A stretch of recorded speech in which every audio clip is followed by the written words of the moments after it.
بەڕاستی ئەوەی خۆی لە خۆیان من بۆ لایەن یاسایە بۆت باز بکەم ئەوەیان پێشێلکردنێکی گەورەی یەکەم مافی مرۆڤ، دووەمیان سەروەری خاکی عێراقا، چونکە دەوڵەتی تورکیا وەکو دەوڵەتێکی بێگانە، وەکو دەوڵەتێکی دراوسێ بە هیچ شێوەیەک ڕێگە پێدراو نییە کە نە زەوی نە ئاسمان نە هیچ شێوەیەک هەرێمی عێراق یعنی وەکو هەرێم ببەزێنێ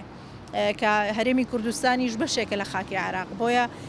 لە ڕووی یاساییەوە لە ڕووی یاسای نێودەوڵەتیەوە ڕێگە پێدراو نییە و ئەوانەی کە ئەیکات تاوانێکی نێودەوڵەتیە بنسبت بێدەنگی حکوومەتی هەرێمە حکوومەتی هەریم خۆتان ئەزانن ئێستا زۆرینەی پێک هاتەی حکوومەتی هەرێم چه حیزبێکە ئەو حیزبەش خۆی چاوساقیانە ئیتر چۆن قسە ئەکا لەسەر ئەوە ئەمە لە لایەکی تیشۆ ئەگەر باز لە حکوومەتی عێراقی بکەین ئاگاتان لە سەردانەکەی ئەردۆغان بوو بۆ بەغداوە بۆ هەولێر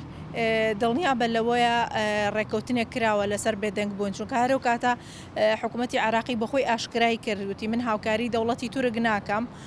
وەکو هێزی چەکدار بەڵام هاوکاریشە لە بێدەنگی نواندووە ئەم بێدەنگی نواندن خۆی لە ئەسڵا جۆرێکە لە هاوکاری کە دیارە ڕازیە بەوەی کە تورکیا بێ ئەو کارانی کە مەبەستێتی لە ناو خاکی عێراق ئەنجامی بدەن. وەکو حزبەکان لۆمەیان ناکەم لەبەر ئەوەی حزبەکان ئەوانە هەڵوێستی سیاسی خۆیانەوە لەوانەیە وەکو پێشتری ژوتم گەورەترین حزبی سیاسی کوردستان چاساغیانە بەڵام وەکو خەڵک وەکو نەتەوە وەکو گەل پێویست بوو کە هەڵوێست وەربگرن. پێویست بوو کە چونکە ئەوەی کە ئەکرێ بەرامبەر بە حزبێکی سیاسی ناکرێ بەرامبەر بە ڕۆڵەکانی ئەم خاکە ئاکرێ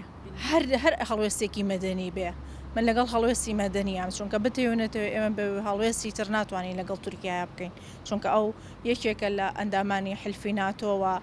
ئەوەندەشی کە قەزیەکە سیاسی ئەوەندە قەزیەکە قانونی نییە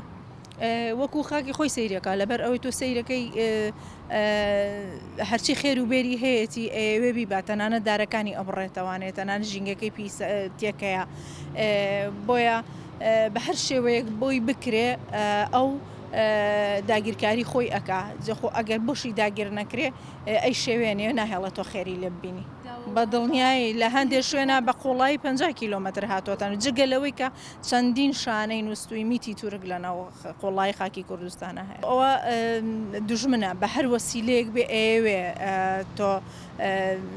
داگیرکە تۆ بڕوخێنێ تۆ تێک بشکێنێ یعنی تەنانەت زۆر ڕژێمی تری دەرودراوسێ هەیە کە براکانیان لە یەکتری کردو بە دوژمن و کردویانە بە جاسوس و میت و ئیطلاعات بەسەر یەکتریەوە یەکێ لە هۆکارەکانی تری ئەوەیە برسیکردنی خەڵکی هەرێمی کوردستانە لەلایەن حکوومەتی هەرێمەوە لەبەر ئەوەی کە